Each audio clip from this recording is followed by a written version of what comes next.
안녕하십니까. 닥터 비트맨입니다. 네, 여러분들 너무 보고 싶었습니다. 지금, 하루 영상 안 올렸죠? 엊그제 이제 아침에 영상 올리고, 원래 하루에 2편씩 올리는데, 아침에 영상 올리고, 저녁에 영상 못 올리고, 어제 아침, 저녁 영상 못 올리고, 네, 오늘 아침에 영상 못 올리고 지금 일이 잘 마무리되어서 영상을 녹화 중입니다. 지금 영상을 안 올리는 동안 지금 정보를 모아봤는데요. 굉장히 중요한 소식들이 너무나 많이 나왔습니다.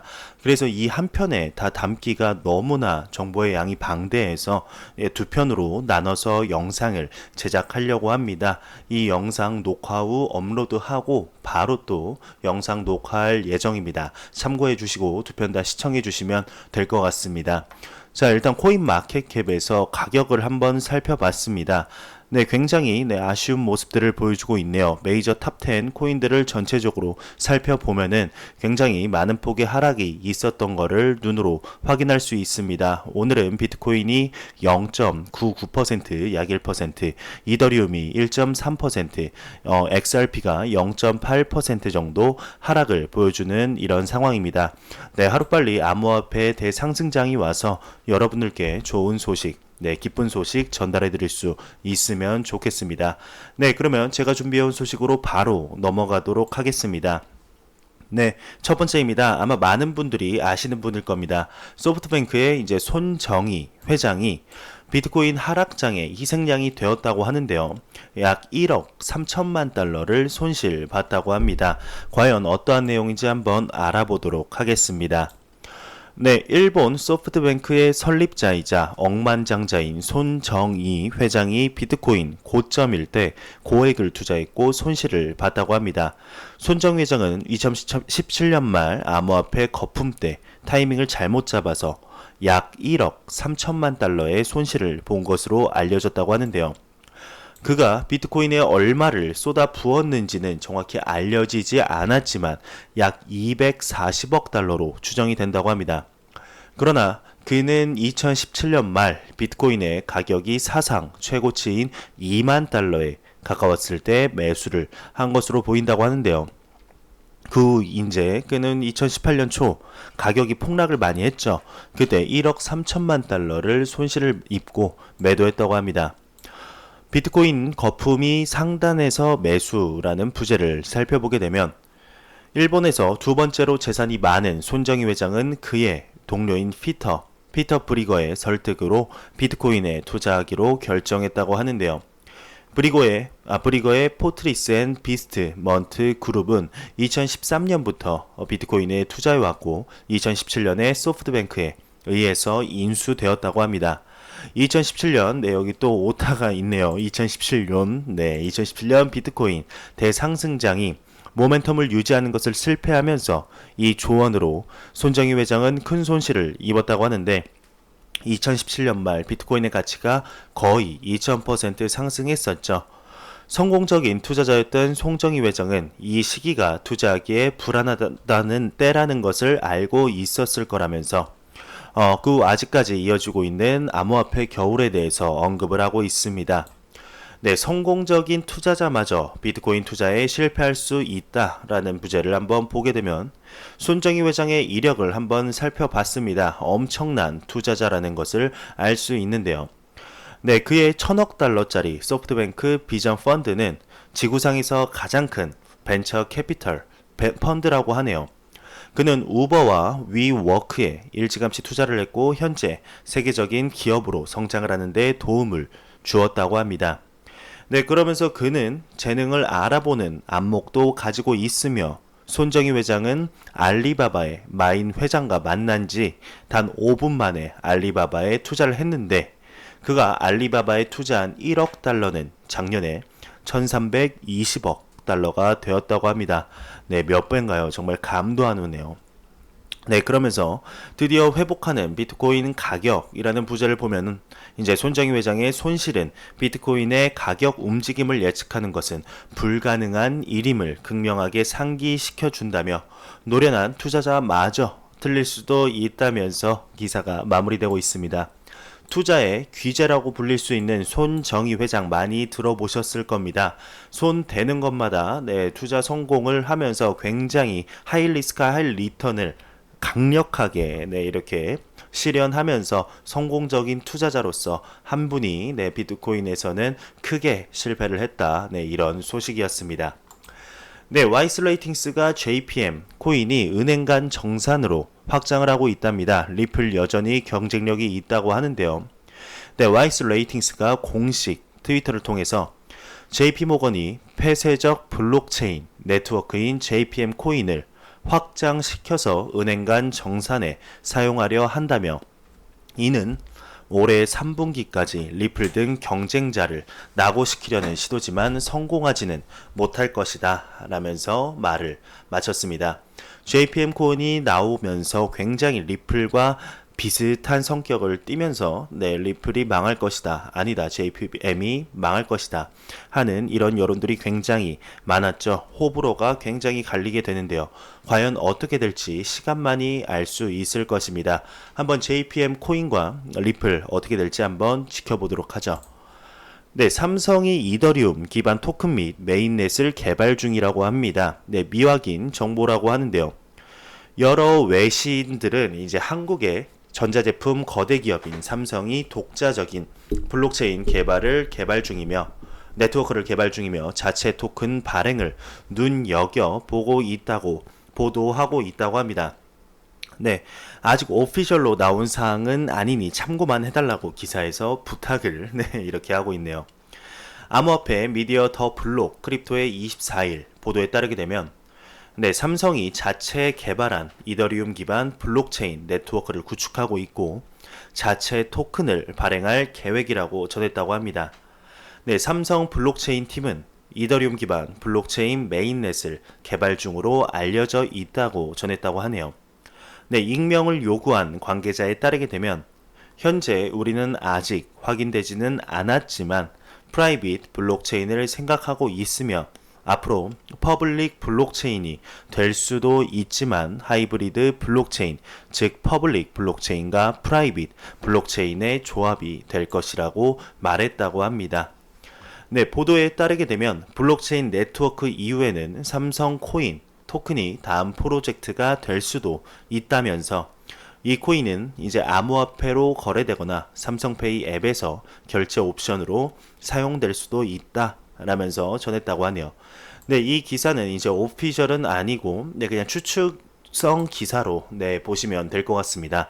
참고만 하시면 될 것 같고 하지만 충분히 이런 시나리오는 이루어질 수 있을 거라는 게 제 개인적인 생각이 드네요.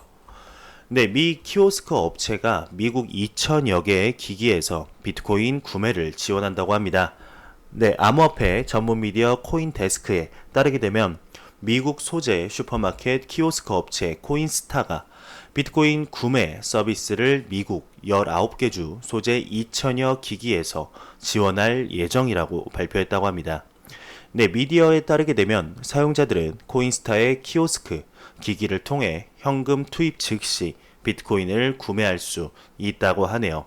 이렇게 비트코인에 관한 접근성을 높이는 기사가 이렇게 많이 나오는 게 암호화폐 시장의 접근성 그리고 투자금을 유치하는데 좀 더 좋은 영향을 미치지 않을까 싶습니다.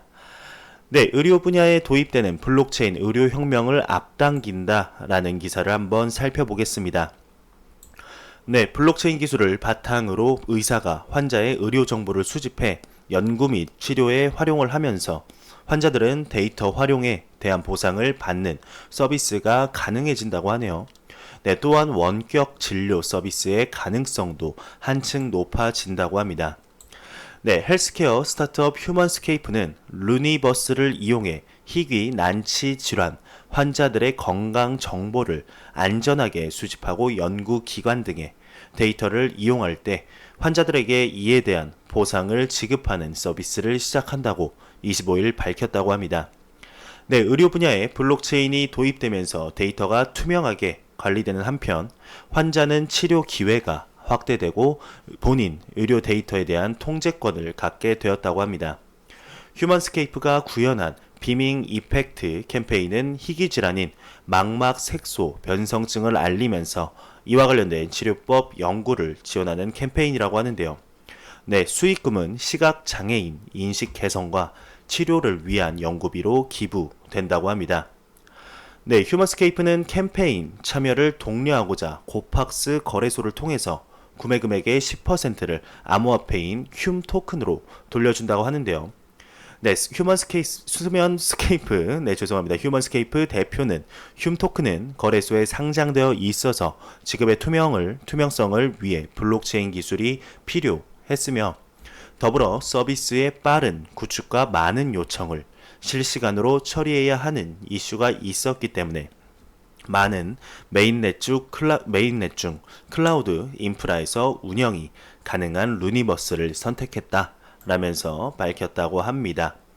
네, 그러면서 메디블록은 의료, 정보 통합 EMR 시스템 제공을 시작으로 메디블록에서 제공하는 모든 서비스와 경위 치과 종합검진센터의 시스템을 연동시켜서 센터에 방문하는 환자들이 편리하게 의료 서비스를 이용할 수 있도록 할 것이라고 말했다면서 기사가 마무리되고 있습니다. 네, 이렇게 블록체인 기술이 정말 상상도 못한 곳들에서 지금 사용이 되고 있고, 네, 이제 다음 영상에서 아마 제가 언급을 할 텐데 카카오톡 클레이튼의 블록체인 실사용화가 이제 정말 유즈 케이스로 나올 전망입니다. 그건 다음 영상에서 제가 언급해 드리도록 하겠습니다. 정말 너무나 많은 정보들이 나와서 네, 한 편에 담기에는 영상 길이가 너무 길어지는 것 같네요. 네, 현대 오토 에버가 블록체인 서비스 플랫폼 개발 추진 중이라고 합니다. 아웃소싱 타임즈에 따르게 되면 현대 자동차 그룹의 ICT 전문 기업인 현대 오토 에버가 지난 24일 두나무에 블록체인 플랫폼 자회사인 람다 256 블록체인 플랫폼 전문업체인 블로코와 협력하여서 블록체인 기술 개발 및 사업 전개를 위한 MOU를 체결했다고 밝혔다고 합니다. 네, 이를 통해서 3사는 블록체인 플랫폼 구축을 포함 자동차 산업 내 다양한 사업을 공동 개발 및 추진해 기업용 블록체인 산업에 진출한다는 것인데요. 네, 현대 오토 에버는 BaaS 블록체인 as a 서비스 플랫폼을 클라우드 환경에서 개발하고 블록체인 기술을 쉽고 빠르게 비즈니스 현장에 적용할 수 있도록 토탈 서비스를 구축할 계획이라고 합니다. 한편 현대 오토에버가 주도하는 블록체인 기반 중고차 서비스 플랫폼 사업이 블록체인 민간 주도 프로젝트로 선정되어서 4월부터 본격적으로 가동된다고 하네요. 네, 태국은행이 리플렛을 이용한 국경 간 실시간 결제를 성공하여서 그 국경 간 결제 시간이 2일에서 1분, 네, 이틀에서 1일도 아니고 2일에서 1분으로 네, 단축이 되었다고 합니다. 굉장히 네, 어마어마한 단축이죠. 한번 기사를 살펴보겠습니다. 네, 태국에서 가장 오래된 은행인 시암 커머셜 뱅크가 리플 기술을 이용해서 거래 시간을 2일에서 네, 2데이에서 1미닛, 네, 1분으로 획기적으로 단축함으로써 기술 효율성을 강조한 국경 간 해외 송금 이체를 진행했다고 밝혔다고 합니다. 네, 공식 발표에 따르게 되면 운영 효율성을 극대화하기 위해 시암 커머셜 뱅크와 PTTEP는 2018년도 중반부터 크로스보드 B2B 결제에 블록체인 기술을 채택, 연구 개발에 협력해왔고 올해 초 기존 하루에서 이틀 정도 걸리는 방식과 비교해 1분 이내에 송금을 할 수 있었다고 전했었죠. 또한 올해 안에 CLMV와 동남아 국가에서 구현할 계획이라고 발표했는데요. 비록 리플의 공식 발표에 언급되지는 않았지만 SCB, 시암 커머셜 뱅크를 줄인 겁니다. SCB가 리플의 기술과 협력해서 이 같은 빠른 국경 간 지급을 촉진시키고 있다고 기록했다고 합니다. 네, 또한 리플은 본인의 블로그를 통해 멀티홉 기능을 사용하는 많은 금융 파트너 중 첫 번째인 시암 커머셜 뱅크의 참여에 대해 언급했다고 하는데요. 네, 시암 커머셜 뱅크는 네트워크상의 다른 금융기관들을 대신할 무위험 지불을 가능하게 하는 멀티홉이라는 핵심 기능을 개척하는 최초의 금융기관이 될 것이고, 이것은 지불을 정산하기 위해 금융기관들 사이에 직접적인 1대1 연결 또는 양자 관계의 필요성이 제고된다며, 시암 커머셜 뱅크는 멀티옵을 사용하여 발신자와 수취인 기관 사이에 상호 관계없는 지불을 할 수 있다라고 이렇게 기사가 마무리되고 있습니다. 정말 리플과 XRP에 굉장히 좋은 소식들이 매일매일 나오는 것 같습니다. 참 아쉬운 건 항상 말씀드리지만 지금 당장의 가격일 뿐입니다. 하지만 XRP를 투자하시는 분들이라면 지금 당장의 가격에 실망하지 마시고 XRP가 가지는 가치, 정말 잠재적인 가치를 보셨으면 좋겠습니다. 제가 이렇게 말씀을 드려도 지금 당장 가격에 이렇게 일일비 하시는 분들은 어쩔 수가 없습니다. 그분들은 그분들 투자 스타일이 있는 거고, 저와 이제 장기 투자하시는 분들은 그만한 투자 스타일이 있는 거기 때문에 굳이 강요는 하지 않겠습니다. 투자 선택은 본인이 하시길 바랍니다. 비탈릭 부테린이 이더리움 스테이킹 보상 늘리자 라면서 제안을 했다고 합니다. 이더리움 커뮤니티 플랫폼 유닛 타임스에 따르게 되면 이더리움 창시자 비탈릭이 이더리움 네트워크가 POS 합의 알고리즘으로 전환되면 더 높은 비율의 스테이킹 보상을 제공해야 한다는 제안을 내놓았다고 합니다. 100만 이더리움을 1년간 스테이킹할 경우 최대 18.10%의 수익을 얻을 수 있고, 총 공급량인 1.34억 이더리움을 스테이킹하면 1.56% 수익을 얻을 수 있는 형태라고 하는데요. 해당 제안은 깃허브와 레딧 등 커뮤니티에서 긍정적인 반응을 이제 얻었다면서 기사가 마무리되고 있습니다. 좀 더 알아보실 분들은 알아보셔도 좋을 내용인 것 같네요. SBI 그룹이 암호화폐 지갑 회사 텐잼에 이게 1,500만 달러를 투자했다는 소식입니다. SBI 그룹이 암호화폐 지갑 서비스 회사에 1,500만 달러를 투자했다고 암호화폐 전문 미디어 채피캡이 24일 보도했다고 합니다. 보도에 따르게 되면 지갑 서비스 회사인 텐잼은 스마트카드, 암호화폐 스토리지 솔루션을 제조하고 있다고 하는데요. 스위스에 설립된 텐잼은 이 자금을 부분적으로 저그에 있는 크립토 밸리 지역으로 사업을 이전하는 데 사용할 것이라고 합니다. 이 스타트업은 전 UBS 모스크바 지점장인 안셀름 슈무키에 의해서 공동 설립되었으며, 스위스, 러시아, 싱가포르, 홍콩에 16명의 직원을 두고 있다고 하네요. 이 회사가 개발한 하드웨어 지갑은 고정된 양의 암호화폐를 미리 탑재할 수 있는 물리적인 스마트카드로 지폐처럼 기능한다고 하는데요. 안드레이 쿠레니크에 따르게 되면 텐잼의 큰 임무는 블록체인 기술의 적용을 사람들의 일상생활에 가져오는 것이라며, 이런 식으로 전통적인 금융 시스템과 아무런 연고가 없는 사람들은 쉽고 안전하게 가치를 교환할 수 있어야 한다 라면서 기사가 마무리되고 있습니다. SBI 그룹 리플과 굉장히 연관이 많이 된 회사이죠. SBI 리플 아시아라는 회사도 만들었는데요. 죄송합니다. SBI 그룹이 굉장히 열심히 노력을 하는 것 같아 개인적으로 기쁘네요. 러시아 현지 일간지 이즈베스티아가 현지 전문가들이 모스크바 칼리닌그라드주, 칼루가주, 페름에서 암호화폐 시범 사용을 시작할 것이라고 보도했다고 합니다. 해당 지역에서 블록체인, 암호화폐 등 혁신 기술을 시험하기 위한 규제 샌드박스를 구축할 전망이라는 것과 이와 관련해 사바 시포프 러시아 경제개발부 차관은 규제 샌드박스는 혁신 기술의 법률 분야와 규제 환경의 발전을 가속화하는 촉진제 역할을 할 것이다 라면서 기사가 마무리되고 있습니다.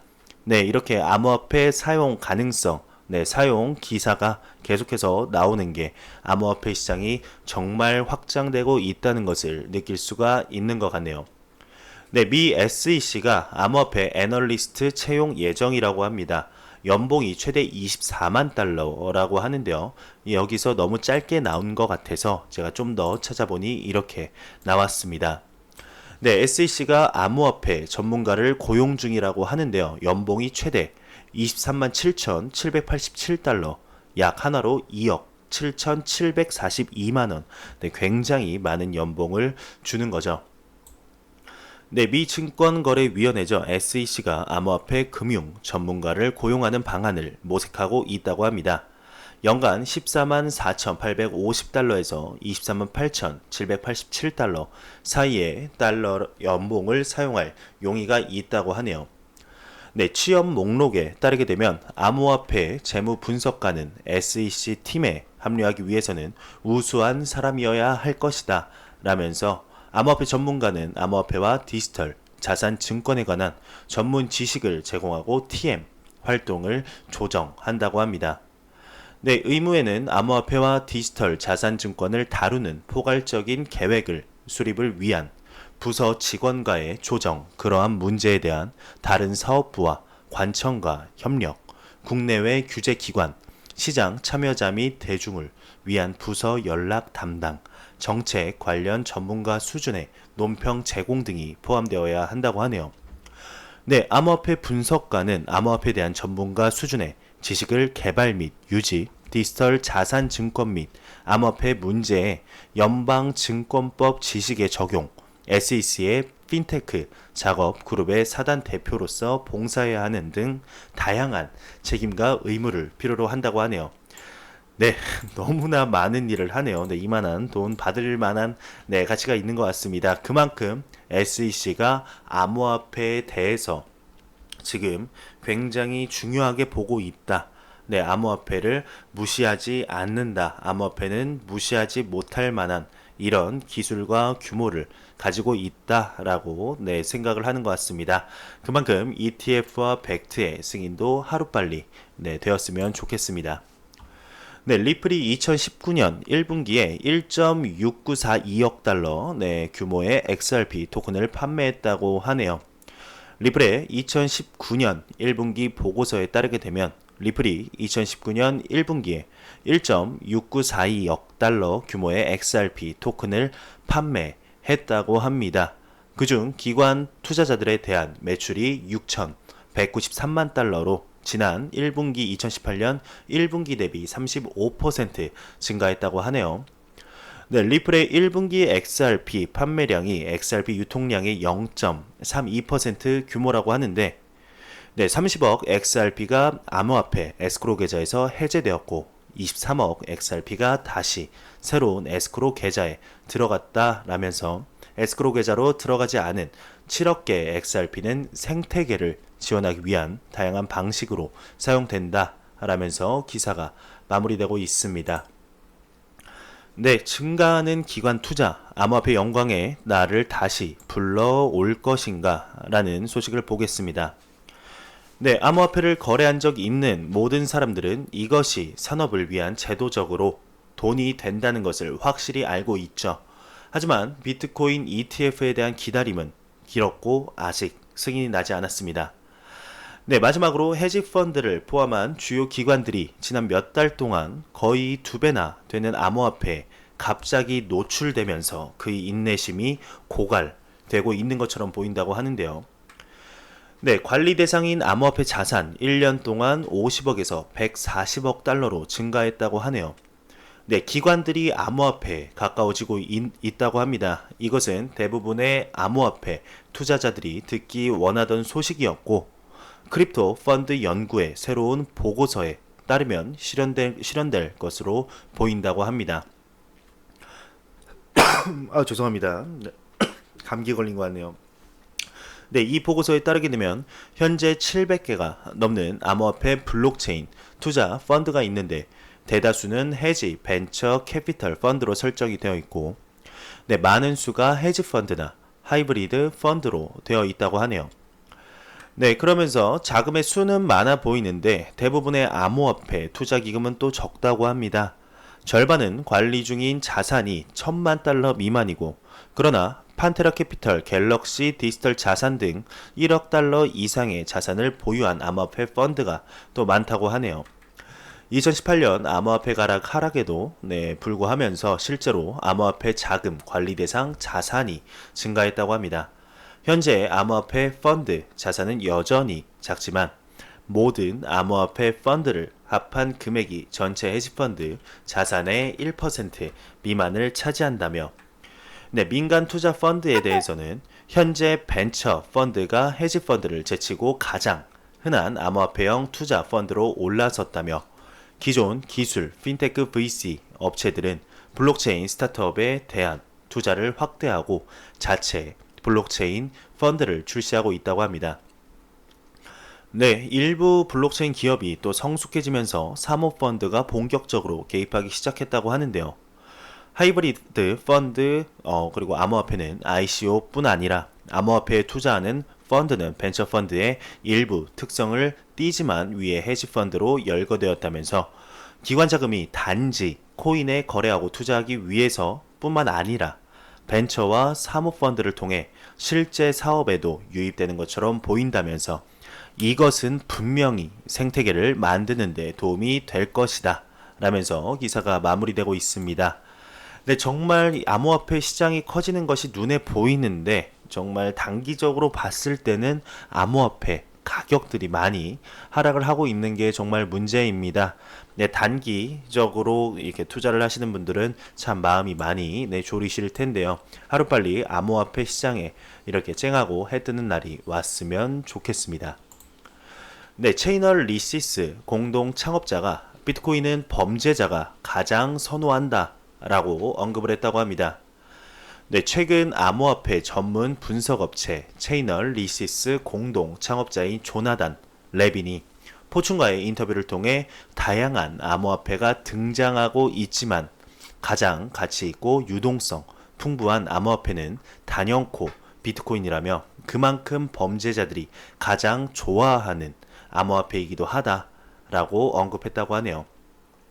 그는 당국이 조사 중인 암호화폐 사건 중 95%가 비트코인과 관련이 있다고 덧붙였다면서 기사가 마무리되고 있습니다.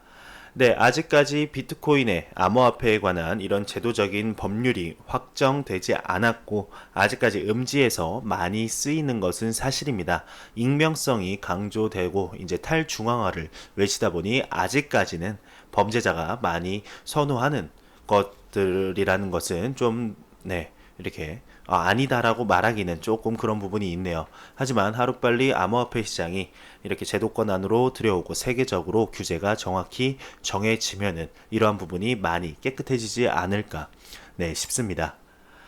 스냅 EX가 파워 2019-2019 블록체인 서밋에서 2018-2028 디지털 자산 거래소를 선정했다고 합니다.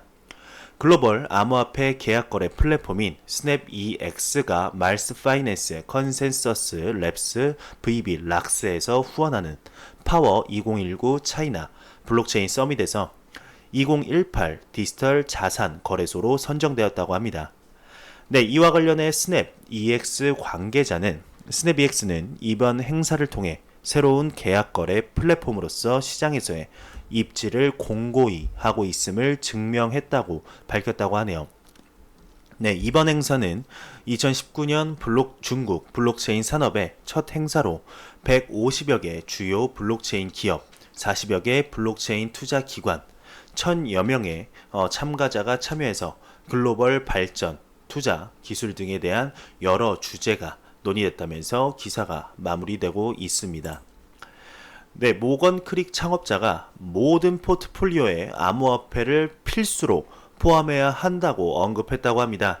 안토니 팜플리아노 모건 크릭 디지털 에셋 창업자가 본인의 트위터 계정을 통해서 비트코인은 최고 경영자도 화려한 사무실도 영업 부서도 없으며 벤처 캐피털로부터 단 1달러도 지원받지 않았지만 지난 10년 동안 시가총액 1000억 달러를 기록했다며 지난 2년간 내 주요 자산 수익률은 S&P 500은 19.9%, 금이 1.4%, 석유가 31%, 비트코인이 457%라고 합니다. 이와 같은 수익률은 모든 포트폴리오가 암호화폐를 필수적으로 포함해야 한다고 나타내고 있다고 네, 이렇게 전했다고 하네요. 네, 업계 전문가가 POS 프로토콜 한계성 지적 릴레이가 시작됐다고 합니다. 중국 현지 블록체인 미디어인 바비터에 따르게 되면 찰리 리 라이트코인 창시자가 POS의 타당성은 아직 검증되지 않았으며 미래에 무슨 일이 생길지에 대해 더 생각할 시간이 필요하다고 밝혔다고 합니다. 또한 모네로 수석 개발자 히카르도 스파그니는 POS는 복잡하고 안전하지 않아서 블록체인에 잘 적용될지 의문이라고 말했다고 하네요. 네, 유명 암호화폐 인플루언서 웨일 판다 역시 POW가 유일하게 운영 가능한 메커니즘이라고 진단했다면서 한편 암호화폐 애널리스트 히카르도도 연구 차원에서 모든 컨센서스 메커니즘에 흥미를 가지고 있지만 최소 10년 이후에는 현재 메커니즘들에 대한 인식이 바뀔 것이라고 밝혔다고 하네요. 네, 마지막 소식입니다. 크립토 공포 탐욕 지수가 58로 투자 심리가 악화되었다고 합니다. 암호화폐 데이터 제공업체 알터너티브의 자체 추산 공포 탐욕 지수가 전날보다 7포인트 내린 58을 기록했다고 하는데요. 네, 이는 투자자들의 투자 심리가 전날보다 악화됐음을 나타내면서 탐욕 단계를 유지했다고 합니다. 네, 혹시 모르는 분들이 있을까봐 다시 한번 말씀을 드리게 되면 이 지수는 0에 가까울수록 시장에 극단적인 공포를 나타내며 100에 가까울수록 극단적인 낙관을 의미하게 되는데요. 네, 58 정도면은 암호화폐 시장에 돈을 투자하기 뭐 나쁘지는 않은데 조금 꺼려진다. 네, 이 정도로 보시면 될 것 같습니다. 정말 2분기에 4월, 5월, 6월 중에 지금 4월이 마무리되고 있습니다. 4월에 최저 이제 공포 탐욕 지수는 네, 40이었습니다. 굉장히 그래도 저점이 높은 네, 이 공포 탐욕 지수 저점은 높은 상태이죠. 제가 최저로 본 게 언제였는지 잘 기억이 안 나는데 10까지 봤었습니다. 정말 4월, 5월, 6월 2019년 2분기에는 공포 탐욕 지수 70, 80, 90이 되는 그날이 왔으면 좋겠습니다. 네, 지금 제가 준비한 소식이 이게 끝이 아닙니다. 이만한 소식보다 더 많은 소식이 지금 다음 영상에 준비되어 있습니다. 이 소식들을 한 영상에 담기에는 시청하시기 너무 부담스러우실 것 같아서 제가 이 영상을 업로드하고 바로 2편을 제작할 예정입니다. 영상 항상 시청해 주셔서 감사합니다. 영상이 도움이 되셨다면 구독, 좋아요, 그리고 광고 한 편만 처음부터 끝까지 시청해 주시기 바랍니다. 이 채널은 오직 광고 수익으로 운영이 되게 됩니다. 네, 항상 영상 시청해주시는 시청자분들, 구독자분들 너무너무 감사합니다. 여러분들 암호화폐 정보는 제가 모으겠습니다. 영상을 네, 라디오 듣듯이 편안하게 시청해 주시기 바랍니다. 저는 바로 이제 다음 영상 제작에 들어가겠습니다. 감사합니다. 지금까지 닥터 비트맨이었습니다.